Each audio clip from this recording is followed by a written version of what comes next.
tantarany filazantsara hotoriana amin'izao tontolo izao.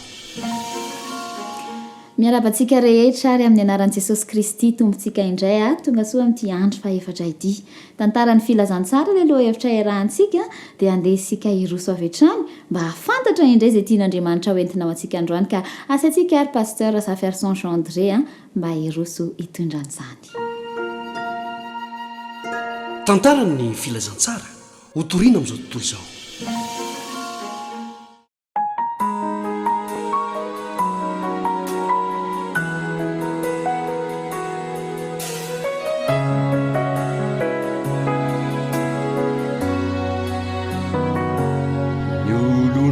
Andriamanitra dia miavaka olo niova fo sy saina mampanay olombavaky isan'andro tsy mba sasatra sy matahotra Andriamanitra olo masina madio ampotoko be fitiavana tsy manaotripo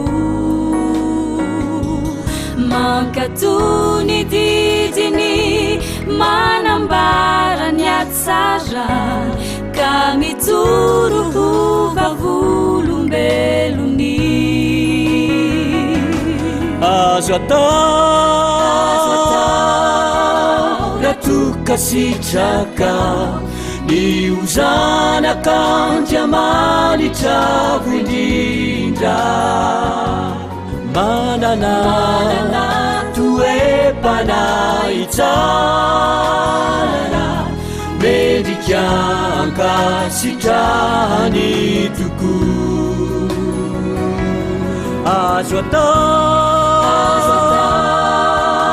ratoka sitraka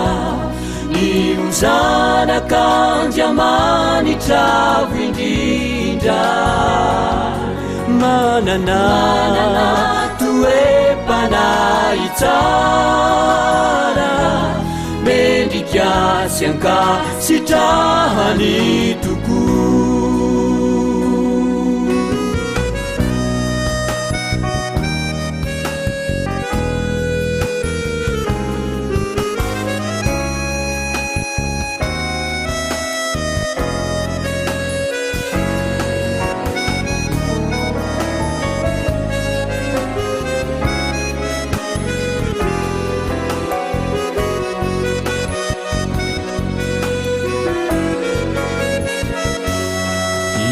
zay naterak'Andriamanitra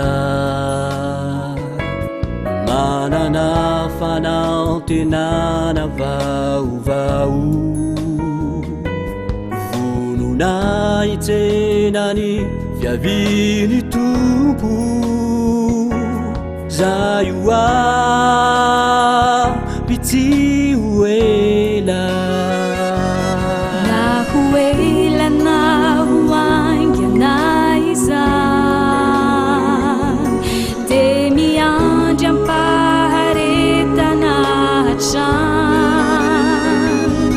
miaritrana mafizany fiainan'eto antany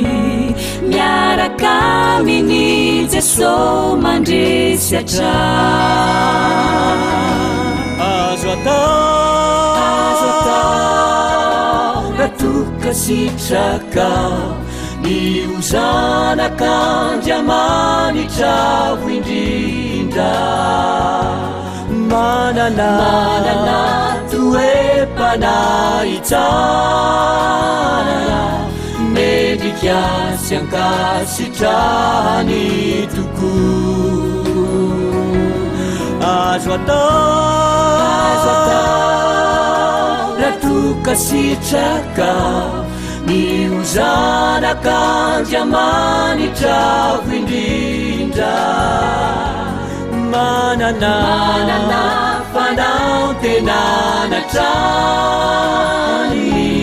ka handova fiainana mandraky izany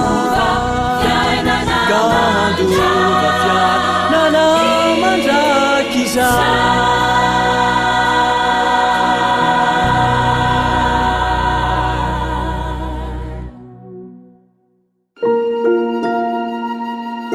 tantarany filazantsara ho toriana amin'izao tontolo izao. Ry mpiainy malala, fifaliana indray no ionana aminao amin'izao fandaharana mikasika ny toy ny tantaran'ny filazantsara izao. Dia mirary soatrany ny fahasoavan'Andriamanitra mba ho eo amintsika ary arabaina ianao manana ny tombony amin'ny fanarahana anytony fandaharana itony. Koa satria fototra amin'ny tenin'Andriamanitra nyresadresakitsika eto dia manasa anao indray aho hiaraka hivavaka amiko. Hivavaka isika.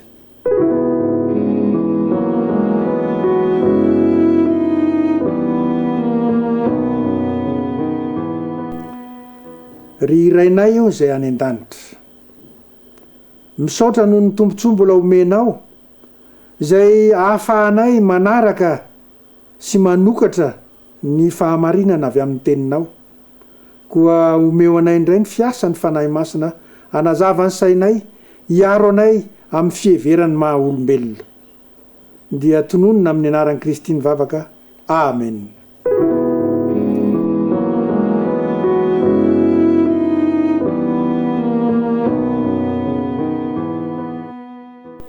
Raha tadidinareo dia lovan'ny fiangonana no nyresahantsika tamin'ilay fandarana farany teo, ary mifototra ao amin'ny Genesisy 3 ny 5:10 izany lovan'ny fiangonana zany, izay ny fitiantsika hoe dia ampifandray fesiko Kristy Satana, le vehivavy sy ny taranany amin'ilay menarana sy ny taranany. Ary izany dia efa hiainantsika, ka faminaniana efa ela be izany no nolazaina, kanefa dia mbola lova ho atsika mandraka ankehitriny izany. Tao anatin'ilay faminaniana nefa dia tadidintsika fa azo antoka tao amin'ny faminaniana io le hoe fandresen'i Kristy. Kristy zany dia mpandresy ao amin'ilay faminaniana izay misy ady hifanandrinany ny Kristy sy Satana, ny mpanaradia any Kristy sy ny mpanaradia any Satana. Ary mipetraka le fanamariana teo manao hoe anoritoro ny lohan'ny menarana ne le taranake de Kristy zany, ary zay ny mampandresy azy. De tsika raha metrahana fanontaniana tamin'ny resaka farany teo hoe ianao kosa ary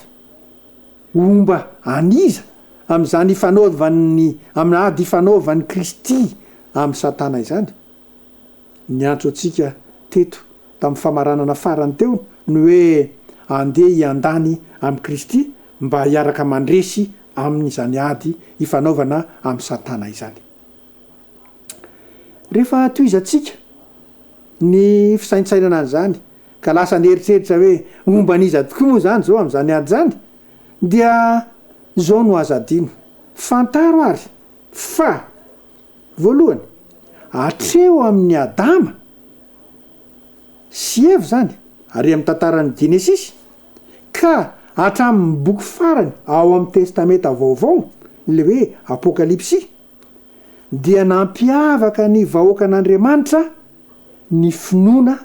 sy fitanana io filazana an' Jesosy io. Nandeha zany ny tantara miainga avy any amin'ny Genesisy de mandeha tonga hatrany amin'ny Apokalipsy zay boky farany ao amin'ny Baiboly, de misy resaka hoe filazana an' Jesosy. Lova napetraka amintsika taranaka teoriny zany, amintsika mbola mivavaka izany filazana an' Jesosy. Rehefa mandinika isika dia eritreretony hoe fa tahaka an'izao ny fijerin'ny Baiboly, indrindra ny bokin'ny Apokalipsy, rehefa miresaka ny amin'ity filazana an' Jesosy ity izy. De manokatra isika ao amin'ny Apokalipsy indray 7:20 dia ovakitsika ny 10:10. Fa misy fihetsika izay fanaotsika ihany ko ao anao le voalaza apokalipsy 7:20 de atombotsika amin'ny 10:20 de zao mivoalaza dia niankohaka teo amin'ny tongony aho mba hivavaka aminy efa fantatsika le hoe rehefa mivavaka zany de misy fiankofana tam'le tsika nianatra nivavaka sy nampianarin'ny tompo am'izay aroa izy tamiko tandremo aza manao an'izao fa mpanompo namanao ihany aho sady naman'ireo rahalahinao zay mitana ny filazana any Jesosy ry-piainy malala eto de misy zavatra antitra anteriny soratra masina ao amin'ny boky farany indrindra ao amin'ny baiboly fa misy anjely tonga teo amin'ny apôstôly Jaona zay mpanoratra ny bokin'ny apokalipsy ary araka le fantatsika hoe olona foana ange no ampiasain'Andriamanitra amin'ny fifaneraserana mba hampitana ny sitrapony amin'ny fiangonana na amin'ny olona hafa de zao rehefa tonga le anjely apita ny afatra tamin'ny Jaona de inona ny fietsika Jaona tao voalohany hoe iraka avy any an-danitra ty de tonga izy de ekoaka hivavaka taminy de niteny le iraka tandremo aza manao an'izao fa mpanompo namanao ihany sady naman'ireo rahalahinao zay mitana ny filazana any Jesosy ry-piainy malala tsy malasa nyeritreritra ve zany hoe ay zany avy any an-danitra any de misy iraka zay mampahafantatra amin'ny olombelona ety fa misy ankonana misy vahoaka misy fianakavimbe de atsoina hoe rahalahy fa manina mampiavaka azy mitana ny filazana any Jesosy ary zany anisan'ny fahazavana zay manampy atsika be dehibe zany am'izao fandraisatsika ny lova omena ny fiangonana izao alaiva ny eritreritra nge zany hoe any an-danitra any zany misy rahalahiny zay mbola mitana ny filazana any Jesosy mandraka ankehitriny ary izy io de mpanompo ohatra atsika de tandremana sao de iankohaka amin'izy ireny tsy zany no fanao fa tsario tsara zany hoe atrany amin'ny boky voalohany amin'ny baiboly na Genesis ka atraminy boky farany ao amin'ny baiboly dia filazana any Jesosy mbola mibahatoerana am'izany ary nitazominy ireo mpanaradian'ny Kristia izany filazana izany ry-piainy malala rehefa mandinika isika raha ohatra ka tsy misy filazana any Jesosy zany ny mampivavaka ahy sy ianao dia inona ny zavatra miseho tadidinao le tantara tary amin'ny fiandohany tary le tantaran'ilay mpivavaka roa lahy de Kaina sy Abela ny soratra masina de maneo mirakitra izany hoe ao amin'ny Genesis na Genèse 4 ny 5 de miteny hoe fa Kaina mba mifanatiny kosa tsy mba nakasitrahany satria tsy hitan'Andriamanitra tam'izany ilay tadidinao tsara inona ny tsy hitan'Andriamanitra tam'izay rehefa nivavaka izy roa lahy samy nakeo amin'Andriamanitra pahary samy mitondra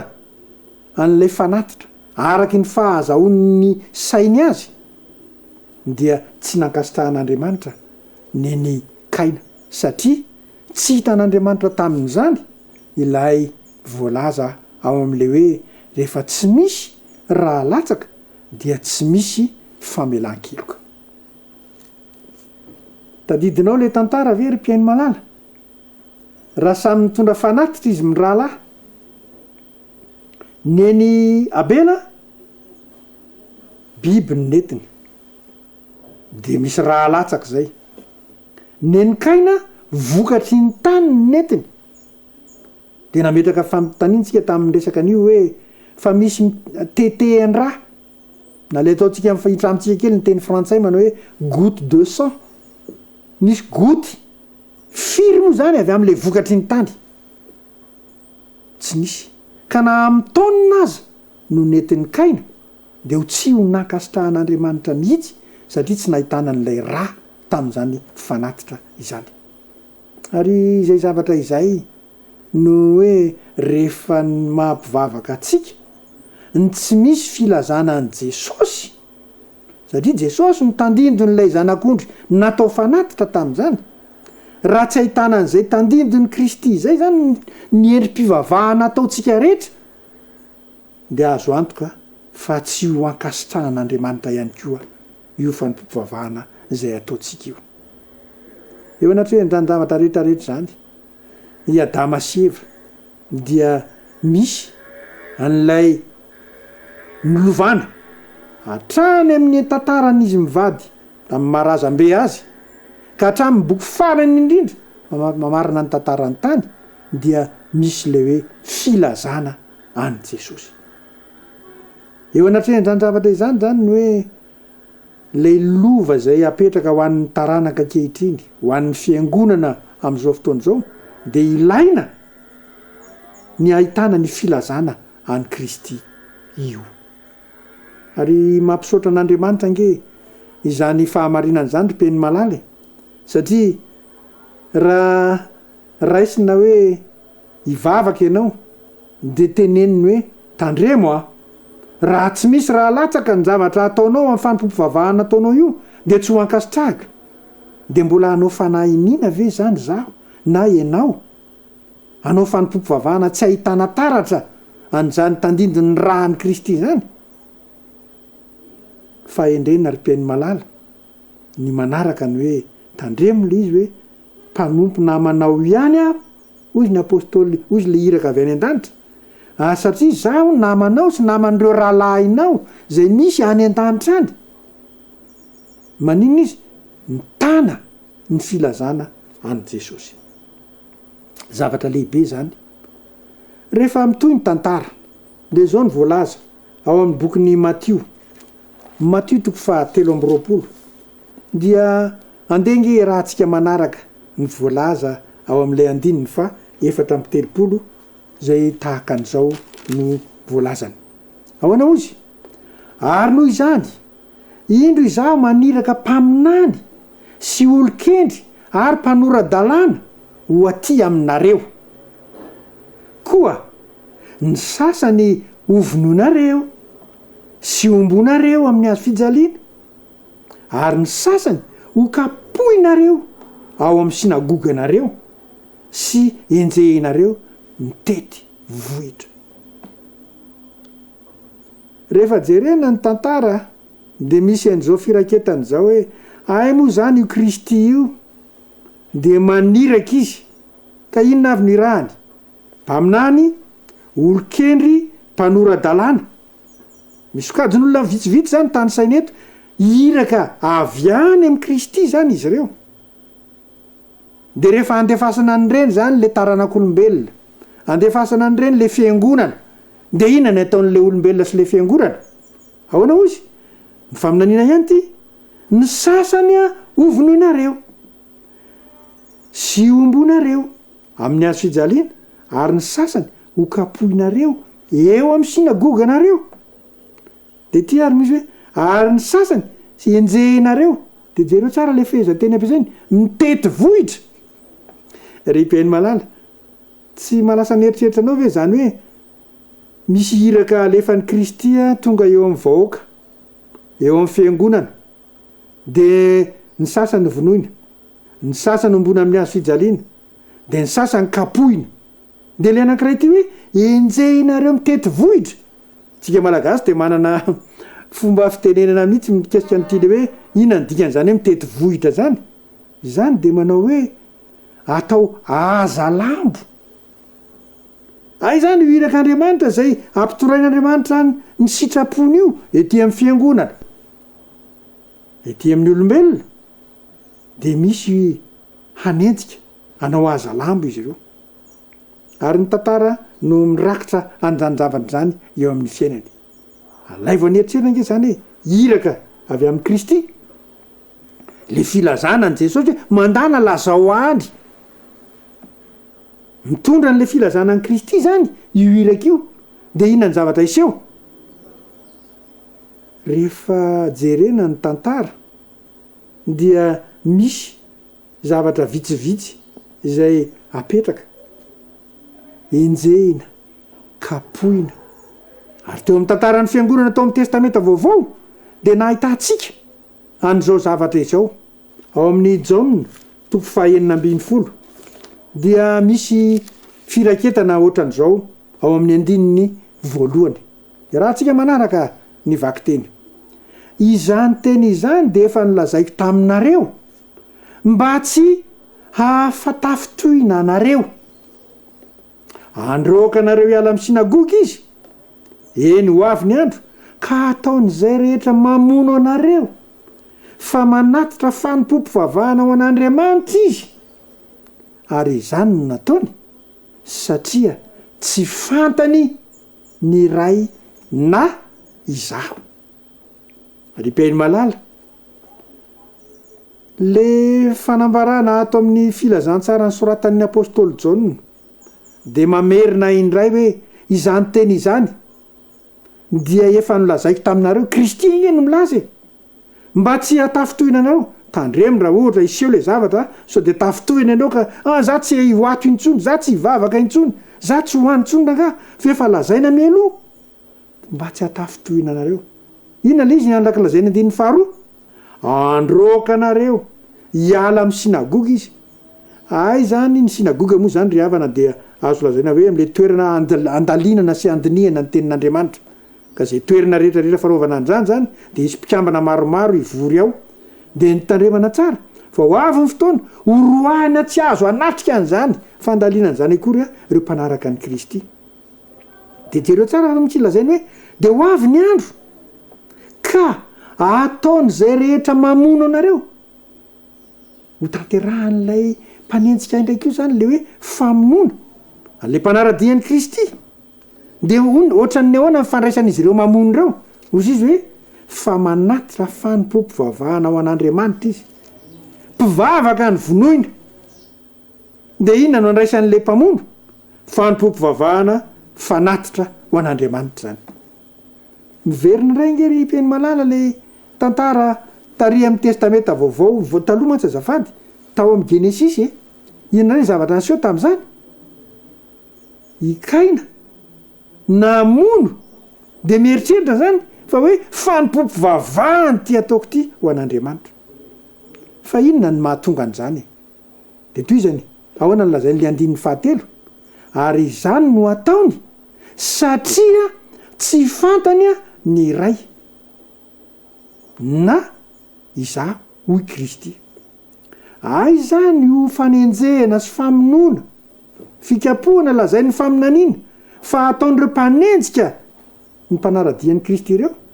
dia inona no antony noho ny tsy fahafantarana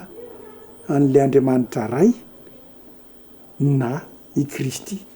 dia manjary maninona aloha rehefa tsy mahafantana an'izay manjary mandroaka tsy namanay nareo enjehinay nareo vonoinay nareo ataonay aza lambo ianareo. Inona ny antony tsotra le antony dia zao satria tsy mahalala any Kristy sy Andriamanitra ray. Ny tantara nge nilaza tamintsika zary mihetsika aza mbola jerentsika sy akafizitsika nahita ny famonoana any Kristy ka nefara teo amin'ny hazo fijaliana zany. Inona no antony satria nge izy ireo tsy nahafantatra tsy fahafantarana anie no antony raha nahafantatra tokoa ve izy dia ho ny vonoany ve le zanak'Andriamanitra. Ripiainy malala mamperitreritra ane zany hoe izaho nty zany zao amin'izao andro avelomako izao mahafantatra ve an'Andriamanitra ray mahafantatra any Kristy ve fa raha ohatra ka tsy mahafantatra tsy mahafantatra ianao dia inona no azahoana manam-porofo an'izay izaho io ianao io ilay mpanenjika ianao izaho io ilay mpamono an'ilay mpanaradian'ny Kristy no ninona le tsy fahafantarana. Raha isika ny famitinana vetivety mikasika any amin'izany zavatra izany ilayntsika zany ny maninona mahafantatra an'izany Andriamanitra ray izany mahafantatra an'izany Kristy zany mba tsy hahatonga atsika ho tafiditra ao anatin'le sokajin'ny olona mpanenjika sy mpamono ny mpanaradian'i Kristy.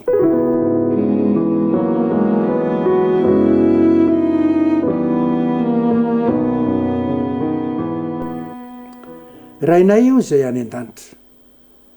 ho anao hatrany eny nidera sy ny hajarin'ny voninahitra. Misaotra indray izahay, fa nampitombonao ny fahalalanay ny teninao ka androany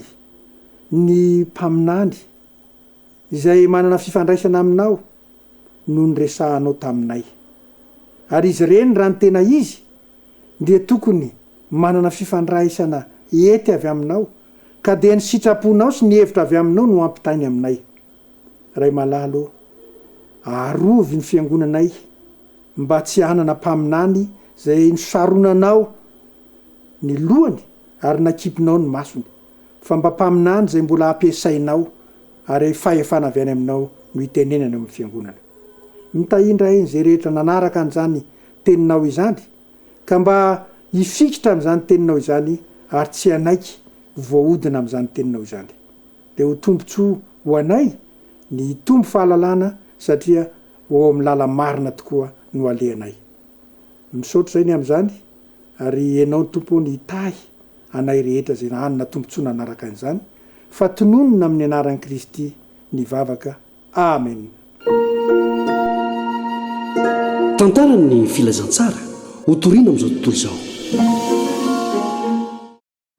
Dia rahantsika manokana Andriamanitra tamin'ny fahafahantsika niaraka androany ary dia rahantsika hatrany hatrany satria vonona foana ny mefitahiana ho antsika izay niraisintsika androany tehirizina dia andeha hiaina ny isan'andro isan'andro. Fa izao manome fotoanantsika ho amin'ny raha mpitso indray satria mbola misy fitahianako omeny antsika amin'izay. Tantarany filazantsara ho toriana amin'izao tontolo izao.